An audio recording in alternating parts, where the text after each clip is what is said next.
Bienvenue dans ce nouvel épisode d'Entre deux siestes, le podcast pour celles et ceux qui choisissent de créer l'entreprise et la vie qui leur correspondent.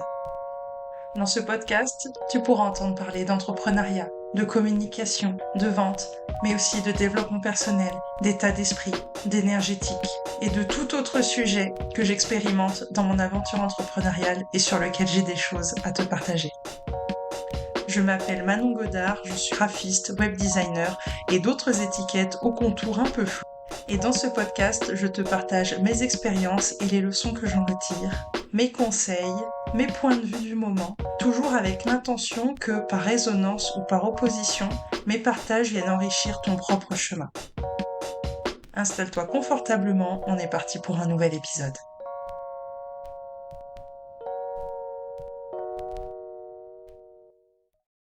Alors aujourd'hui, j'ai envie d'aborder le sujet qui donne des sueurs froides à beaucoup d'entrepreneuses. On va parler de vente. On va parler de vendre tes offres et on va parler de manipulation. Parce que pour beaucoup d'entrepreneuses, encore une fois, la vente et la manipulation, c'est deux mots qui sont ultra connectés. Elles les agglutinent ensemble et genre, si tu veux vendre, ça veut dire que tu dois manipuler, ça veut dire que tu dois être une mauvaise personne, ça veut dire que tu dois mettre la pression à la personne pour qu'elle achète ton offre. Voilà, tout ce genre de choses qui te parlera peut-être à toi qui m'écoutes. Le truc, c'est que je trouve que bien souvent, en fait, dans l'imaginaire qu'on a de la vente, on pense à cette personne qui vient toquer à notre porte un dimanche matin alors qu'on était peinard chez nous et qu'on n'avait rien demandé, qui toque chez nous, qui commence à nous faire son speech de vente sans qu'on ait aucun espace pour dire quoi que ce soit. En fait, on n'a juste pas d'espace pour s'exprimer. La personne, concrètement, fait intrusion dans notre quotidien, littéralement. Des fois, la personne essaye même de pousser la porte, de rentrer chez nous, de vraiment prendre notre espace. Et donc, comme je disais, elle déblatère son pitch de vente. On n'a aucun espace pour dire ce qu'on en pense, pour dire si ça nous intéresse ou pas. Non, la personne, elle rentre, elle fait son truc de vente, elle s'impose chez nous. Et et il y a vraiment ce côté où même si on essayait de fermer la porte, tu sais, elle pousserait la porte en mode non non mais attendez, mon offre est trop bien, il faut que je vous explique, il faut que je vous explique, laissez-moi rentrer, laissez-moi vous expliquer. Il y a presque une forme d'agression, je trouve, en fait, dans dans cet imaginaire qui est des fois pas si imaginaire que ça, parce que pour le coup, il y a pas si longtemps que ça, j'ai vécu, bon, pas au point où je le décris, je grossis le trait, mais voilà, deux personnes qui sont venues vendre chez moi et j'ai galéré, mais vraiment galéré à les faire sortir de chez moi.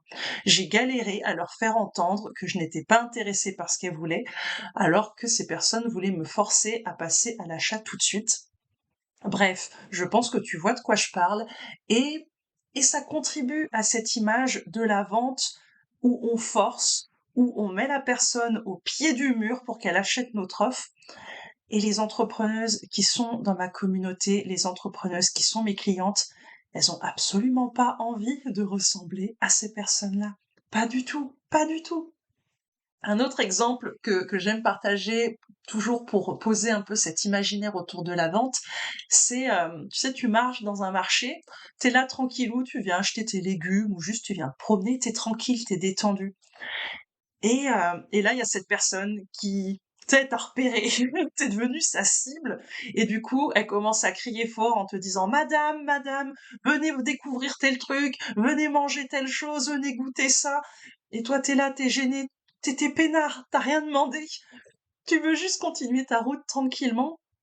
Donc tu fais signe, non, non, je suis pas intéressée. Mais si, venez, venez. Et encore une fois, il y a cette notion d'agression. En tout cas, moi, quand je suis dans cette place-là et quand je reçois cette vente-là, je le ressens personnellement comme de l'agression. Parce que je n'ai pas d'espace. Mon espace n'est pas respecté. Toujours pour poser le décor autour de la vente et voilà, que tu vois un peu d'où on part. Dans cet imaginaire autour de la vente qui fait de nous des mauvaises personnes, etc. De la vente qui manipule, de la vente qui force la personne. J'ai envie de te partager une expérience personnelle qui qui, à mon sens, représente bien cette idée-là. Le truc, c'est que une de mes coachs m'avait donné une super astuce pour convertir lors des appels découvertes. C'est en fait, dès la fin de l'appel, de plus ou moins pousser, je dirais, la personne à prendre rendez-vous tout de suite pour commencer l'accompagnement. Donc on fait l'appel découverte, la personne, je sens qu'elle est dans l'énergie du «Oh, ça a l'air trop bien, super». Tout de suite, je l'hameçonne en quelque sorte et je lui dis: «Ah bah alors on passe quand le premier rendez-vous? Dis-moi quand on pose le premier rendez-vous».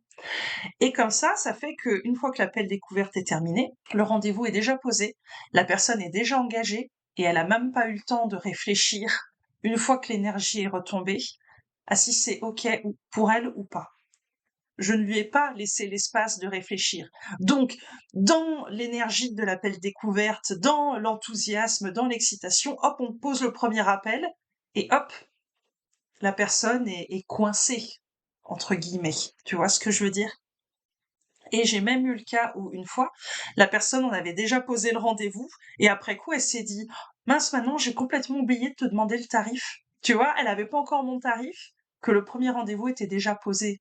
Elle était déjà engagée avec moi alors qu'elle avait pas eu toutes les informations et qu'elle avait pas eu le temps de pouvoir y réfléchir tranquillement, elle avec elle-même, sans que moi je sois directement en face à attendre sa réponse, tu vois? Donc ça, a posteriori, ça, c'est une technique qui a super bien marché pour moi. Mais vraiment, j'ai super bien converti.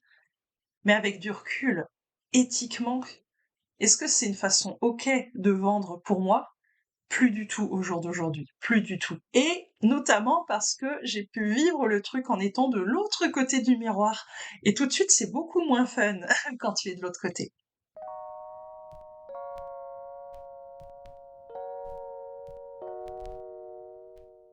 Donc c'était l'inverse, c'est moi qui étais prospect avec une coach avec laquelle j'avais envie de travailler. Et du coup, durant l'appel découverte, à la fin, cette personne justement me dit: «Alors est-ce que tu signes? Est-ce que tu dis oui?» Et moi je sens que, je sais pas, je suis pas complètement sûre, ce serait bien que j'ai un peu le temps d'y réfléchir, tu vois, à tête reposée.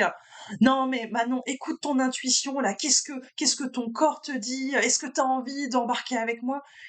Et encore une fois, dans l'enthousiasme de l'appel découverte, dans l'excitation, dans l'énergie de la personne avec laquelle j'ai envie de travailler, évidemment que mon intuition me dit oui, évidemment que mon corps me dit oui. Donc quand elle me demande comme ça, et je l'ai senti, tu vois, durant l'appel, j'ai senti ce côté je pousse, je pousse, je pousse, je ne te lâche pas pour que tu me donnes ta réponse tout de suite. Et donc, avec cette carte de que te dit ton intuition? Bah oui, mon intuition, elle me dit oui. En plus, quant à la personne en face, on sait très bien, toi et moi, que c'est pas forcément évident de dire non à une personne, quelle qu'elle soit. Donc, t'as la personne en face qui est là en te disant alors, on bosse ensemble, on bosse ensemble. C'est pas simple de dire non, en fait, je le sens pas. Et hop, tu t'as la déception de la personne en face, tu crains sa réaction. Enfin voilà, dire non, c'est un autre sujet, mais pour dire que dire oui, c'est toujours, toujours plus simple. Et donc, je dis oui à cette personne, et j'ai bossé avec cette coach et ça a été un super accompagnement et je ne regrette pas. Mais avec du recul, je me dis, qu'est-ce que ça coûtait de me laisser l'espace tranquillement après l'appel pour y réfléchir? Très certainement que j'aurais dit oui quand même, mais j'aurais pas dit oui sous pression. J'aurais pas dit oui dans une énergie haute d'excitation et compagnie, et puis quand l'énergie retombe après l'appel, je me dis: «Mince, est-ce que j'ai fait une connerie là? Qu'est-ce qui m'a pris? J'ai même pas réfléchi à tête reposée à ce que je faisais». Toi, prendre une décision, c'est bien d'écouter son intuition et tout ça, et je vais pas dire le contraire, mais prendre une décision sur le coup de l'émotion, c'est pas forcément le meilleur truc à faire non plus, tu vois? On peut écouter son cœur et écouter son intuition sans être dans l'euphorie. On peut écouter son cœur et son intuition à tête reposée et prendre une décision qui est pas forcément raisonnable, qui est pas forcément la décision de la tête, mais qui est quand même dans un espace où on est dans une énergie neutre, dans une émotion neutre, où on a pu se débarrasser de cette pression, tu vois. Et donc, je trouve vraiment que cet exemple-là fait comprendre là où on a cette peur de manipuler l'autre. À mon sens, on manipule l'autre quand on ne lui laisse pas l'espace. Quand il n'a pas un vrai espace pour dire oui ou non. Si on pousse le oui, là, on est dans de la manipulation. Tu vois ce que je veux dire? Parce qu'on essaye d'orienter, on essaye de mettre la pression, on essaye d'empêcher la personne de réfléchir. D'autant plus quand on lui laisse pas d'espace en termes de temps. C'est vraiment important, à mon sens, qu'il y ait un espace, qu'il y ait du temps pour que pour que la personne puisse prendre sa décision. Sans se dire, OK, il faut que je donne une réponse oui ou non, là, tout de suite, maintenant, il y a la personne en face de moi qui attend que je réponde. Ah, vite, vite, vite. Et pour moi, c'est un peu pareil, là, je te parle d'appel découverte, mais c'est un peu pareil dans les systèmes de vente plus ou moins automatiques, où tu vas avoir une offre, t'as 2 heures pour la commander. T'as 2 heures, là, au bout de 2 heures, l'offre, c'est fini. Ben là, tu te mets sous pression tout de suite. Et si tu achètes cette offre, ça va être par peur du manque, ça va être par peur de passer à côté, ce genre de choses. Est-ce que c'est une belle énergie pour aller là-dedans, tu vois? Alors qu'à mon sens, si tu laisses l'espace à la personne de pouvoir vraiment dire non, mais vraiment, que la personne sent que si elle te dit non, j'ai pas envie de bosser avec toi, eh ben, il y a aucun problème. C'est OK, c'est pas grave. C'est que c'était pas le bon moment pour elle, c'est que c'était pas la bonne offre pour elle. C'est OK. Tu sais que toi, tu veux vendre aux personnes à qui ça va vraiment, vraiment contribuer. Tu veux vendre aux bonnes personnes. Et donc, il y a vraiment cette idée que la personne n'est pas obligée d'acheter ton offre. Pour moi, ça, c'est la base pour pas manipuler en face, pour pas mettre de pression. Tu vois, je pense à tous ces mails de vente en mode, oh là là, faut pas que tu passes à côté de cette offre, ce serait une erreur de pas acheter mon truc. Ouais, mais là, qu'est-ce que tu essayes de créer chez la personne en face?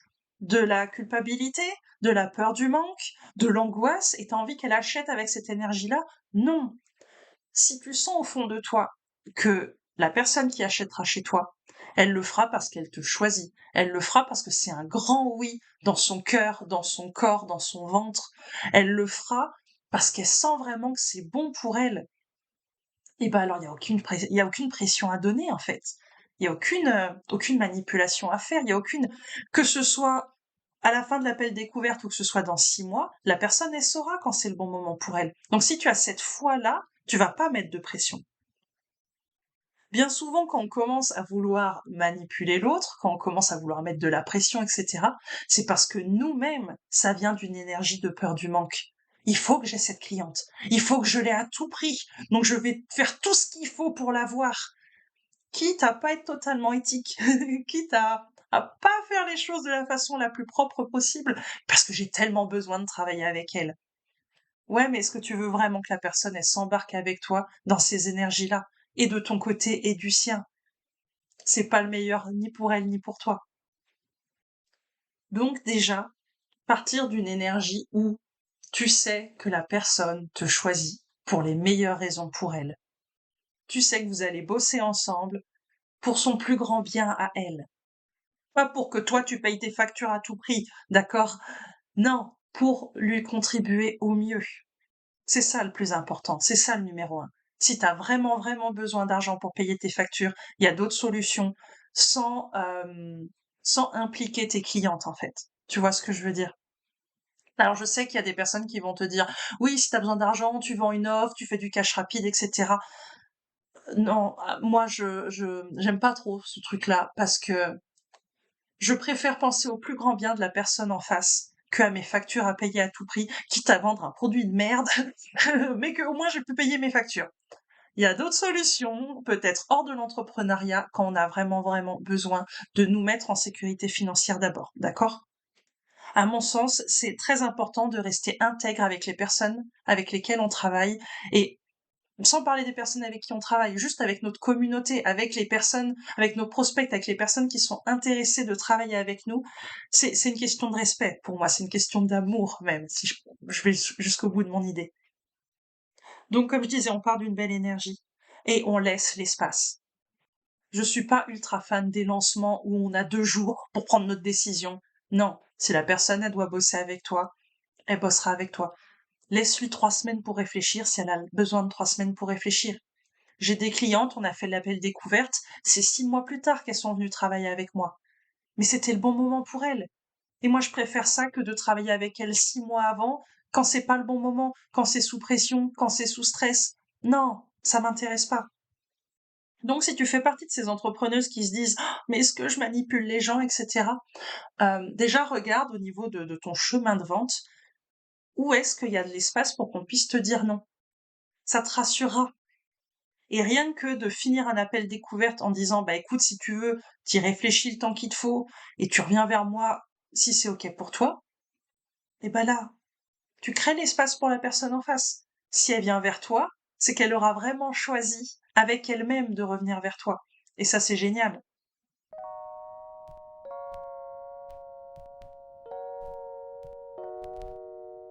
Autre chose où souvent on voit cette peur de manipuler l'autre, c'est dans la façon de vendre, c'est dans la communication. Avec ce côté, il faut que je fasse des fausses promesses, il faut que je mette des paillettes dans les yeux, il faut que je vende du rêve pour qu'on veuille bien de mon offre. Et en fait, en arrière-plan, on se dit: «Oui, mais est-ce que c'est vrai là ce que je raconte? Est-ce que je suis en train de mentir? Est-ce que je suis en train de faire un peu la vendeuse de paillettes, mais que, bah, y a pas de paillettes derrière?» Tu vois? Si ça, c'est quelque chose qui te parle, je te dirais déjà de faire le job tourné vers toi-même, tu vois? À quel point est-ce que tu crois à ton offre?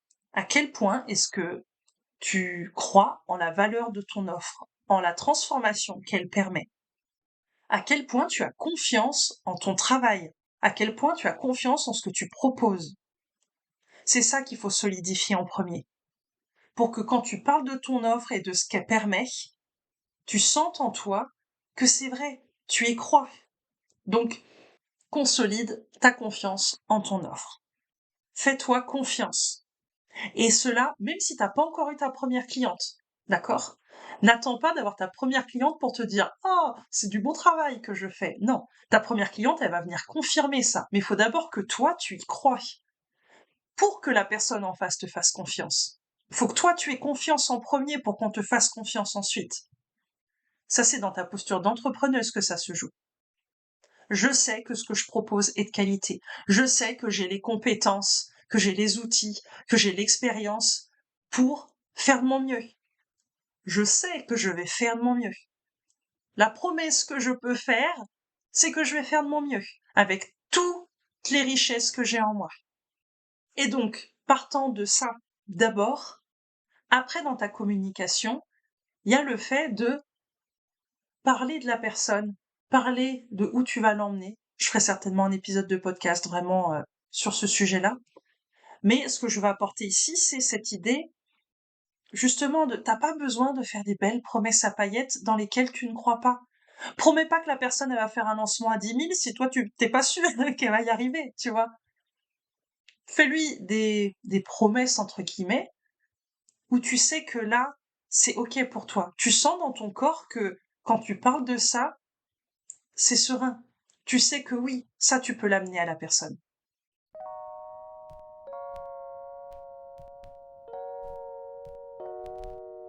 Tu sais, ça me fait penser à, voilà, encore une fois, ces trucs de vente, un peu le téléachat, tu vois. En fait, le téléachat, c'est un peu toute la vente qu'on ne veut plus faire, où on te vend un produit, où on te raconte que tu vas perdre 50 kilos en 1 heure en mangeant des pilules vertes.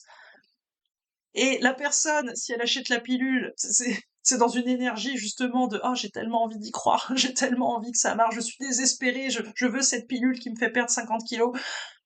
Des énergies que vraiment, moi personnellement, je veux pas attirer des personnes avec cette énergie-là, tu vois? J'ai envie d'attirer des personnes qui sont connectées à leur puissance, qui sont connectées à ce qui est possible pour elles, qui sont pas dans une vibe de désespoir et de «Ah mon Dieu, sauve-moi!» avec ta pilule magique, tu vois? Et du coup, en termes de vente, ça fait que la personne en face, elle te vend sa pilule magique en sachant très bien que tu vas pas perdre 50 kilos en 1 heure. Mais c'est joli, c'est vendeur, ça met des paillettes. Donc voilà, en termes d'éthique, on n'y est pas. Et avec ce système de pression, comme je disais, où vite, vite, vite, il en reste plus que 3 en stock, et puis dans 2 heures, le prix va tripler, etc. Donc c'est maintenant qu'il faut que vous achetiez. Réfléchissez pas trop, prenez ma pilule tout de suite. Tu vois, là, c'est vraiment un condensé de tout ce qu'on ne veut pas. Ce n'est pas cette vente-là qu'on veut. Et D'autres façons de vente sont possibles. La vente, ce n'est pas que ça. Ce n'est pas que taper à la porte des gens, ouvrir de force, t'insérer chez eux les forcer à acheter ton produit à tout prix pour qu'ils puissent, pour que tu puisses partir de chez eux et les laisser tranquilles, en fait, tu vois. Heureusement, tu te rends compte, heureusement que la vente, c'est pas que ça. Et moi, j'ai vraiment envie de t'amener vers une vente où c'est léger, où c'est joyeux, et où vraiment, encore une fois, comme je le disais plus tôt, ce que tu vends, tu le proposes. Déjà, tu le proposes, tu ne l'imposes pas, d'accord? Les mots sont importants. Tu le proposes aux personnes en face parce que tu sais que c'est bon pour elles. Tu sais vraiment que ça peut faire une différence dans leur vie. Mais tu imposes rien. Elles veulent pas y aller, elles y vont pas. C'est ok. Encore une fois, si toi tu as ta solidité de ton côté, que les personnes elles viennent ou pas, ça vient rien dire de toi, ça vient rien dire de ta valeur et de la valeur de ce que tu crées. Parce que toi, tu sais que ce que tu crées, c'est bon, c'est excellent. Et donc, du coup, dans ta communication, t'as pas besoin de faire des promesses à paillettes et de promettre monts et merveilles. Non, juste, tu parles tout simplement de ton offre, de pourquoi tu l'as créée, de pourquoi ça te fait vibrer à l'idée de savoir que des personnes vont en profiter, quel point ça t'enthousiasme, les possibilités que ça peut créer pour ces personnes, ce que ça peut changer en elles, comment elles peuvent se sentir, comment elles peuvent, enfin voilà, vraiment les amener dans l'après, dans ce que ton offre permet, quoi que ce soit, même si c'est un produit. Et encore une fois, sans faire de promesses auxquelles tu ne crois pas. Non, parle de ce en quoi tu crois. Viens vraiment chercher cette énergie au creux de toi et, et diffuse-la, partage-la pour que ça se sente en face. Et toujours avec cette idée de créer l'espace pour que la personne en face dise non. Ne pas mettre de pression. Parce que tu vois, si on veut jouer à manipuler ou pas, à partir du moment où on communique, on manipule, en fait. Si je viens te voir et que je te dis: «Oh là là, j'ai vu ce film-là, il est vraiment trop bien, faudrait vraiment que tu ailles le voir, je pense que tu vas adorer, moi je l'ai trouvé super, j'ai trop hâte de pouvoir en parler avec toi», bah, je manipule la personne pour qu'elle aille voir le film. On est d'accord? Mais c'est pas de la manipulation mal intentionnée. C'est pas de la manipulation pour la forcer à tout prix à aller voir le film. C'est de la manipulation positive en quelque sorte. C'est parce que moi, je crois sincèrement que ce film est super chouette et que ça vaut le coup qu'elle aille le voir. Je crois sincèrement qu'elle va aimer ce film. Donc j'ai envie de lui recommander le film. Et ça, c'est un exemple que je donne très très souvent à mes clientes. Vendre ton offre, c'est comme vendre un film. On le dit, on dit: «Ah, tu me l'as super bien vendu ce film, j'ai trop hâte d'aller le voir». Et bah, le processus est similaire. Mais on n'est pas dans de la manipulation négative où je veux te vendre ma pilule magique en sachant très bien que c'est de la merde, mais parce que je veux à tout prix avoir ton argent. Tu vois la différence? Non, là je veux te proposer mon offre parce que je pense vraiment qu'elle est géniale. Je pense vraiment qu'elle est faite pour toi. Je pense vraiment qu'elle peut t'aider. Mais après, tu fais ce que tu veux. Tu viens si tu veux, tu viens pas si tu veux pas. Personne t'oblige à aller regarder le film. Personne te met un couteau sous la gorge pour que tu ailles regarder le film. Tu vois? Donc voilà un peu ce que je voulais déposer sur ce sujet-là pour un peu, voilà, casser cette image de la vente à l'ancienne. Moi, j'aime bien appeler ça la vente à l'ancienne parce que je crois vraiment qu'on va vers d'autres choses, vers d'autres solutions et que tout ce marketing à l'ancienne de où on force, où on appuie sur la peur des gens, et cetera, pour moi, dans le temps, il y a un moment où ça marchera plus. Les gens, ils commencent à voir les ficelles de tout ça, tu vois. Et au bout d'un moment, c'est nous aussi en tant que professionnels, on veut plus jouer à ça, on veut plus attirer les gens comme ça. Donc, pour moi, c'est évident qu'on part vers d'autres choses et c'est ok. Et ce que j'ai envie de peut-être de rajouter ici, c'est même si tu te dis ah oui, mais c'est ça qui marche. Ouais, ok, ça marche peut-être. Peut-être que tu peux faire des grosses injections de cash rapidement en vendant sous pression avec la peur des gens, etc. Mais dans le temps, est-ce que c'est des gens que tu fidélises? Est-ce que c'est des gens qui te feront confiance dans le temps? Est-ce que c'est des gens qui reviendront? Et pour moi, tu vois, alors c'est une petite parenthèse, je digresse un peu, mais quand tu crées et quand tu construis et quand tu développes ton entreprise dans des énergies de peur et de manque, etc., tu penses au court terme. Tu penses à une fois tout plissé de clientes, là, tout de suite, maintenant, parce que j'ai mon loyer à payer. Ouais, ok. Mais sur le long terme, pense au long terme. Je crois que c'est quelque chose que j'avais déjà abordé, je sais plus dans quel épisode, cette notion de long terme, en fait. De construire une relation de confiance avec les gens et la foi que s'ils doivent bosser avec toi, même si c'est dans 1 an, ils bosseront avec toi. J'ai une cliente, tiens, petite anecdote, une cliente où c'est une personne qui a lu sa newsletter pendant 8 ans en silence. Elle savait même pas que cette personne existait. Tu vois, il n'y a jamais eu de mail, d'échange ou quoi. Et ben, au bout de 8 ans, la personne est venue, elle était prête à travailler avec elle. Donc, tu vois, il y a cette notion de foi que les gens sont là et quand ce sera le bon moment pour eux, ils viendront. Toi, ton job, c'est de mettre en avant ton offre, de faire savoir qu'elle existe, de donner envie, évidemment, aux gens d'aller voir le film, mais sans forcer, encore une fois. Et donc, pour en revenir à cette idée de construire ton entreprise sur le long terme. Essaye pas d'avoir 3 millions en faisant un lancement de pilule magique avec 2 jours pour que les gens puissent se décider sous pression, etc. Non, construis une relation solide, saine, avec les gens en face qui pourront te faire confiance et qui savent que s'ils viennent vers toi, c'est pas sous pression, c'est pas parce que tu leur as dit qu'il te fallait une réponse en 48 heures. Non, ils viennent vers toi en sachant qu'ils sont en sécurité. Et ça, pour moi, c'est ultra important, tu vois, avec cette notion de manipulation en face. Eh ben non, manipule pas les gens. Mets-les en sécurité. Mets-les en confiance. Mais encore une fois, avec authenticité. Avec ce que toi, tu sais vrai. Tu crois vrai pour toi et pour eux. Et pour moi, à partir de là, tu mets vraiment le meilleur terreau pour que ça se passe bien. Et je finirai avec ça. Bien souvent, les personnes qui sont vraiment des mauvaises personnes, entre guillemets, qui manipulent, qui en ont rien à faire des personnes en face, etc. Tu sais quoi, elles se posent même pas la question de est-ce que là je manipule ou pas? Est-ce que là c'est éthique ce que je fais ou pas? Est-ce que là je suis une bonne personne ou pas? Elles s'en foutent, elles se posent même pas la question. Juste elles y vont et elles s'en moquent de ce qu'elles écrasent sur le chemin. Donc rien que le fait que toi, ça soit quelque chose qui te fasse du souci, rien que le fait que toi, tu veuilles être éthique, tu veuilles être respectueuse, tu veux respecter le consentement de la personne en face, tu veux pas la pousser, tu veux pas la manipuler, etc. Rien que ça dit déjà que tu es une bonne personne, d'accord?